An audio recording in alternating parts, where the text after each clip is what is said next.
Hello guys, welcome to Last Hour Mathematics. Today we'll be taking a new topic, resultant of a force. But before we take this topic, kindly visit my first video, resolution of forces. It's a very important tool in continuation of mechanics. That's the video I started with, and I suggest you take look at that video before you come to resultant of a force. In resultant of a force, in fact, in finding the resultant of a force, there are generally two basic methods.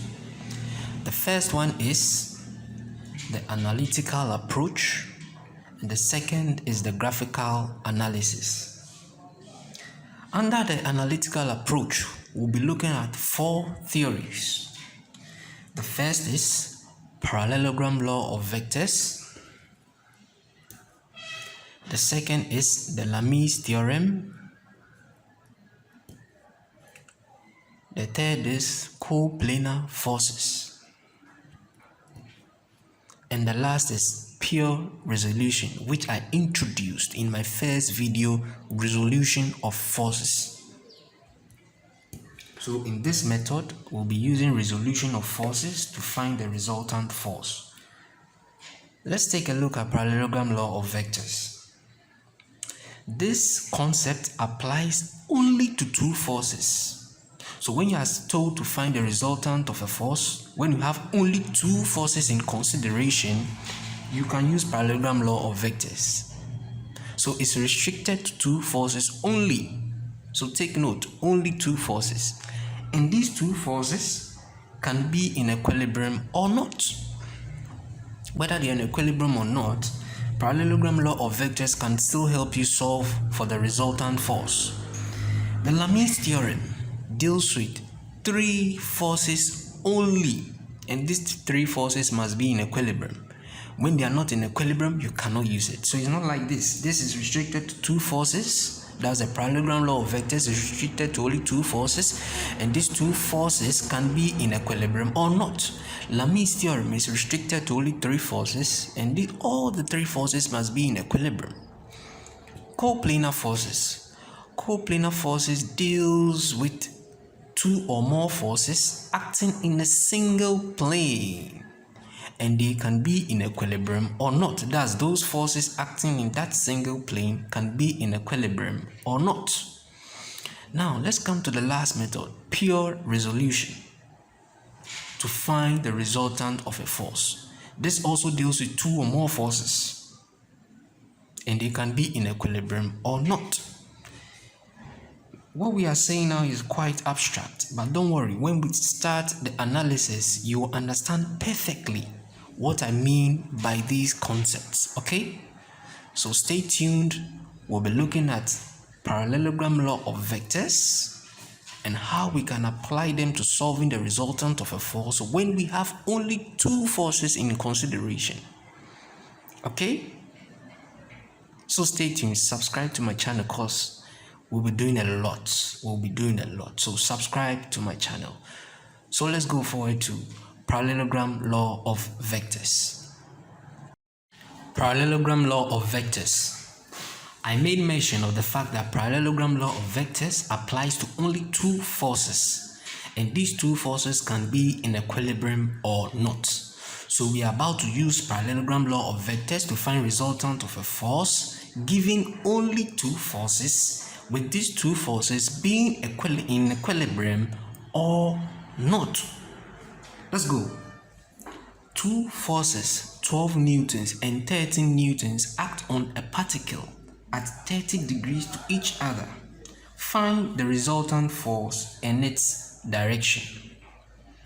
An important tool in mechanics is sketching. Whenever you are given a question and you don't even understand, sketch and think through. You will get a solution. So let's sketch what we see here. I want to make something clear here. Anytime forces are acting on a particle, they either act towards the particle or away from the particle. So this is how we can represent these two forces acting on the particle. So this is the particle, these two forces can act on the particle this way.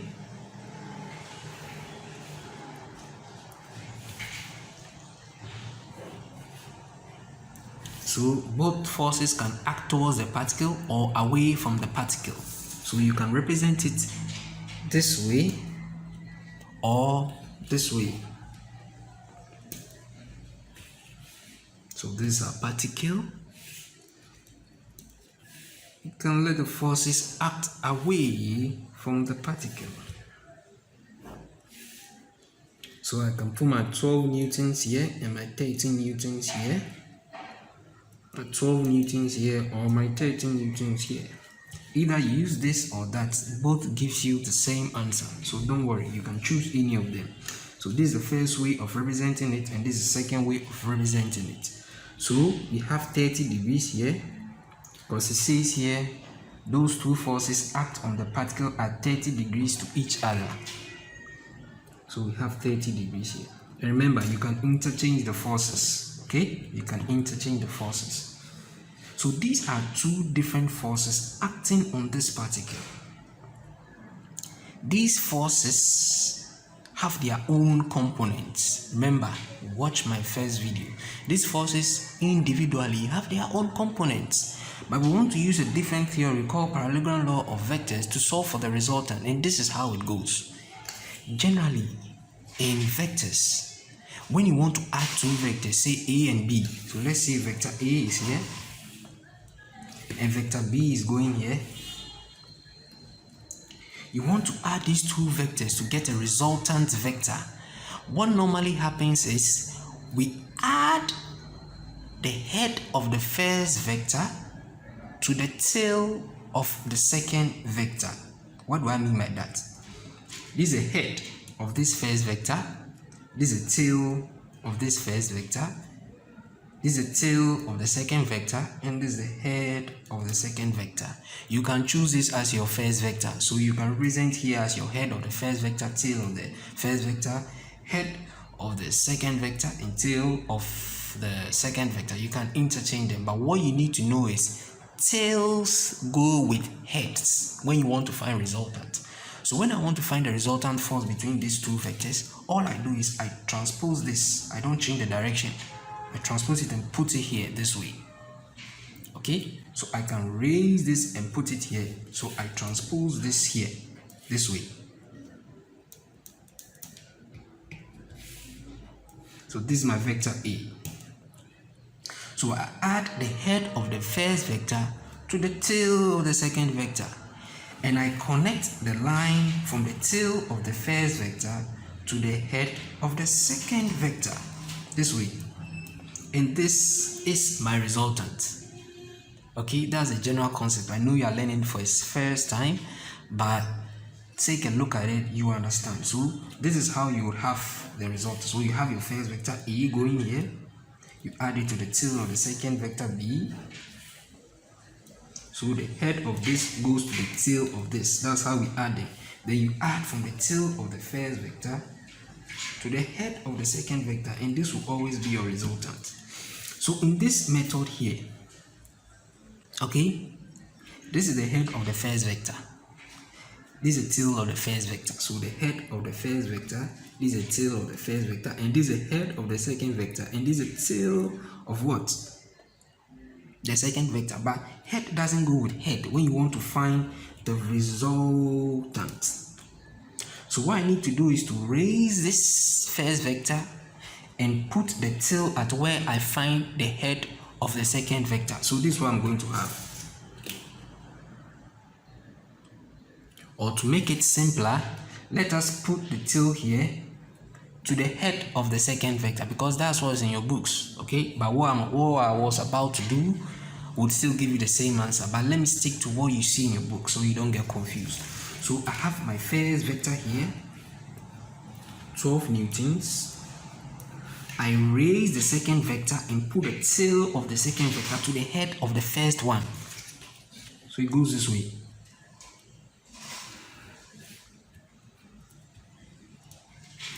So the tail of this comes to the head of the first one. Then I join from the first vector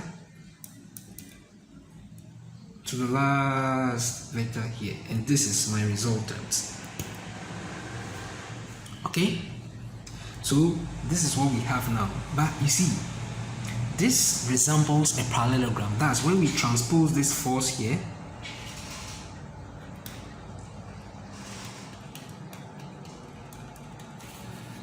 and transpose this force also here.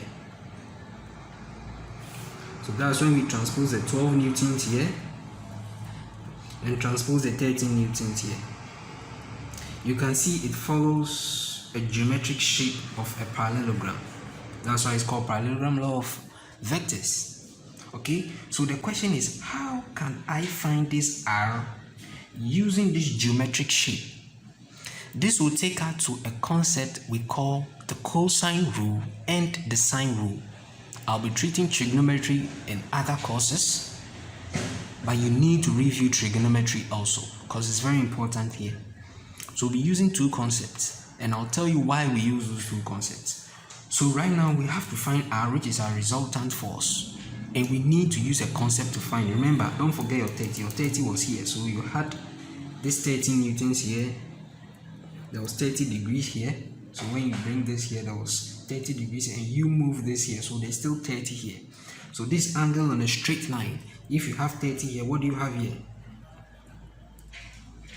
Total angle on a straight line is 180. So if you have 30 here, automatically what you are going to have here is what? 150 degrees. Okay? So let me re-sketch this.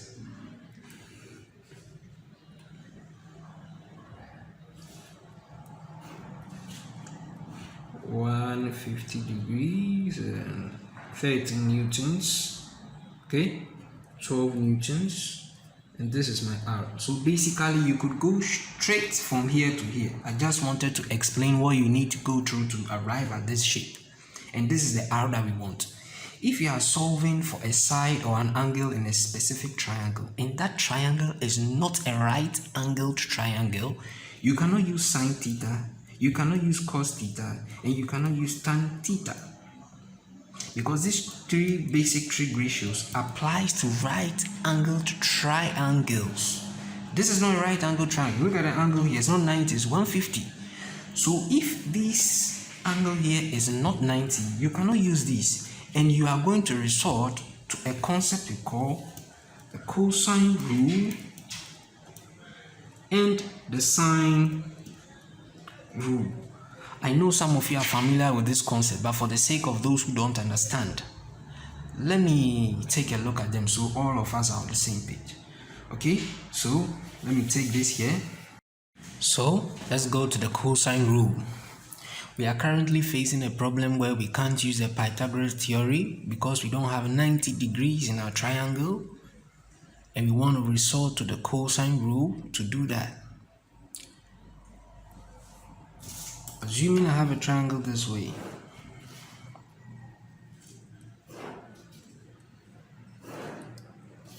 with this vectors here as A, this side as B, and this side as C. To make things simpler, let's represent the opposite side of this B with a small b, and the opposite side of this C with a small c, and the opposite side of this A with a small a. What the cosine rule is saying is, if you want to find the side B, then this is the relation you have to use. B squared equals A squared plus C squared minus 2AC cos the angle opposite to B. And what's the angle opposite to B? The angle here. Let's represent it by a B here.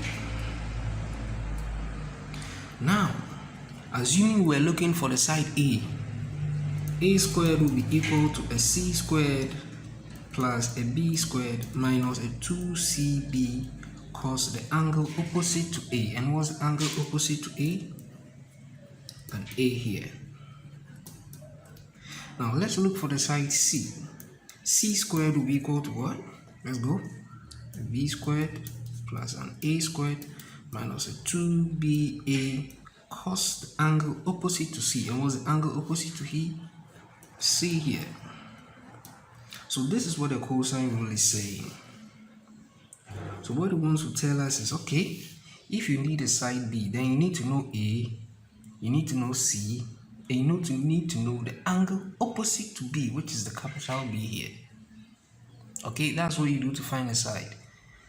Now, what if you had a side and an angle and a side?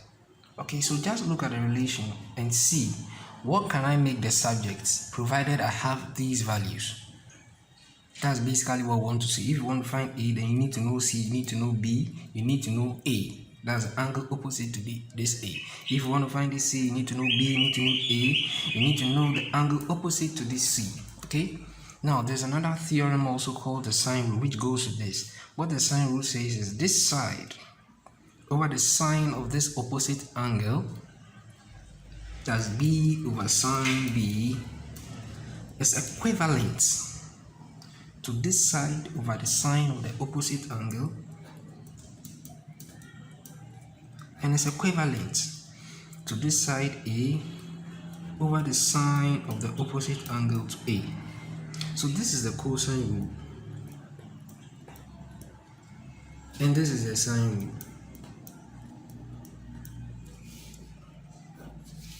Okay, so what the sine rule is saying is you can pair two sides. You can pair this side and this side. If you want the side B, you need to know the angle B here, you need to know the angle C, and you need to know the length of the side C. Okay? Now, if you wanted to pair this with that, you could pair B over sine B equals A over sine A to still find B. That means you need to know this B, you need to know this A, you need to know this side A also here. So you need the angle here, and the side here to find B. That's making B the subject. So this is what I wrote down.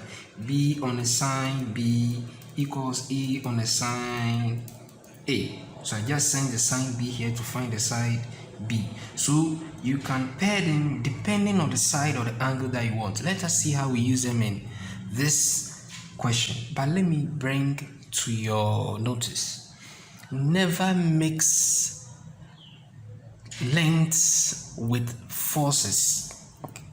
Okay? Never mix lengths with forces, because when you do that, you're going to get your answer wrong. You can't say you take a length here B, then you come here and take a force on this axis. Okay, you don't mix. If you are taking forces, take forces throughout. If you are taking lengths, take lengths throughout. When you mix them, you get your answer wrong. Let's go back to our question.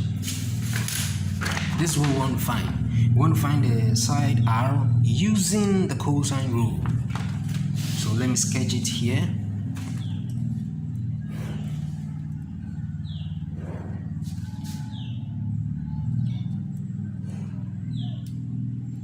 So I have R here, I have 150 here, I have 12 here, and I have 13 here. And as you can see, I told you don't mix sides with forces. This is what I have. I have forces here. It's not length. If I had length, I'll use length throughout.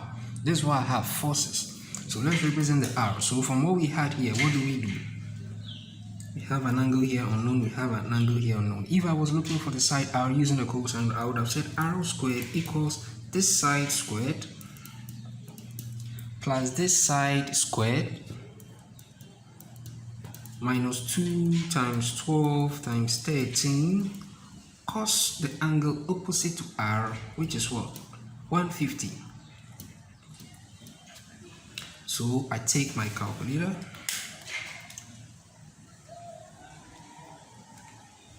12 squared plus 13 squared, plus 13 squared. Can you see? 12 squared plus 13 squared, that's 313.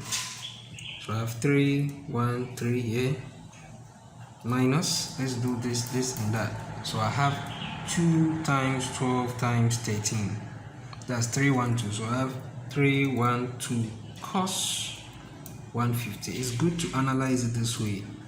Break this side from, you see, because this is together. So when you try and mix them together, you might get your answer wrong. So just do this side first, then you come here. So this side is with the cos. So 312 is with the cos 50, and 12 squared plus 13 squared is together.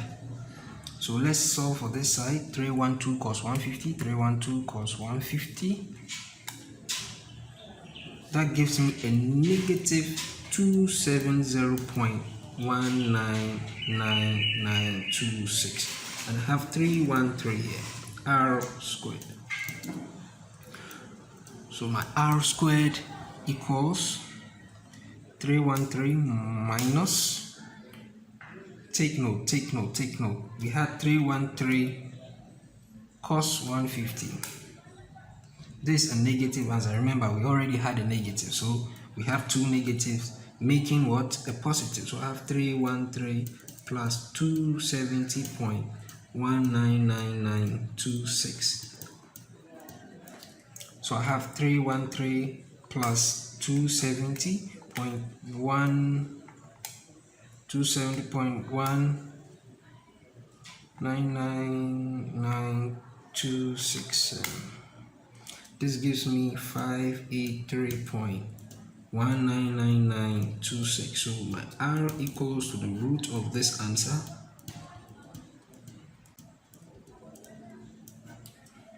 So what do I do here? Let's take it root of answer. That gives me r equals 24.14 newtons. Okay, so this is our resultant force using the cosine rule.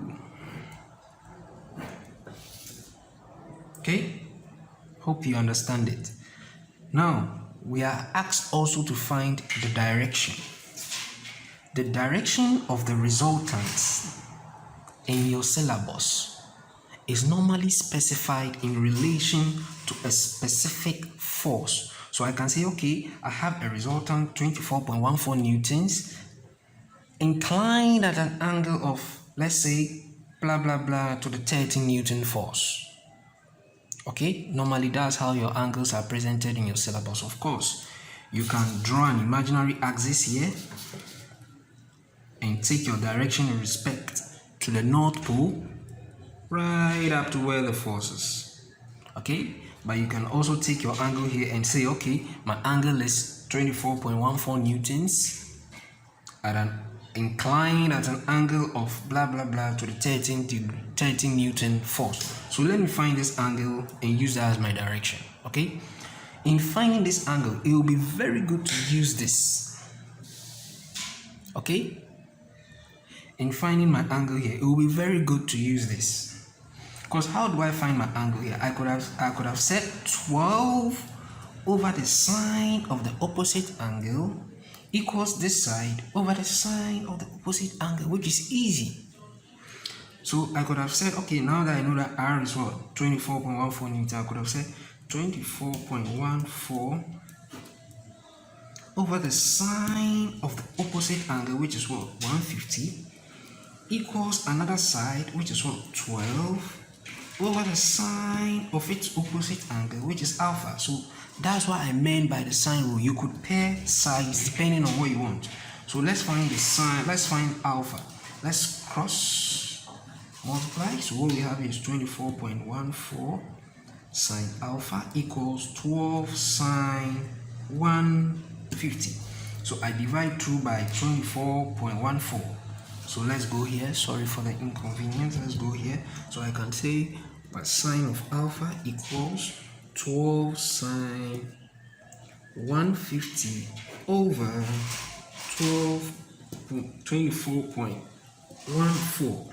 So my sine of alpha equals 12 sine 150 over 24.14. I'm getting 0.2485. Let's chop off all this. Okay, 2485. Let's chop off this. So alpha equals sine inverse of this answer here. So I can press shift sine inverse of the answer, which gives me 14.391. So this angle here is 14.391. So what you can say is the resultant force is 24.14 newtons inclined at an angle 14.391 degrees to the 13 Newton force. Do you get it? Do you get it?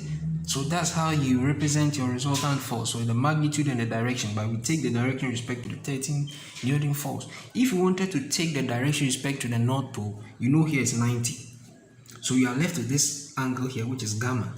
So you need to find the angle here, add it to the 90, and use this angle here as your direction. So in any way that you do it, you need to just show them that, okay, this is where my force is going, and I'm doing this in relation to this side, or to this force, or to that. So if I wanted this gamma here, what would I have done? What would I have done? If this side is parallel to this side, it means the angle here and the angle here alternate. So indirectly, the angle here and the angle here alternate. So it means if we have 14.391 here, we also have 14.391 here, which means that if I wanted the angle from here to here, it would have been a 90 plus the 14.391. So I have my 14.3 like I have written, answer plus 90, which gives me 104.39. We could round it to one decimal place and make it 104.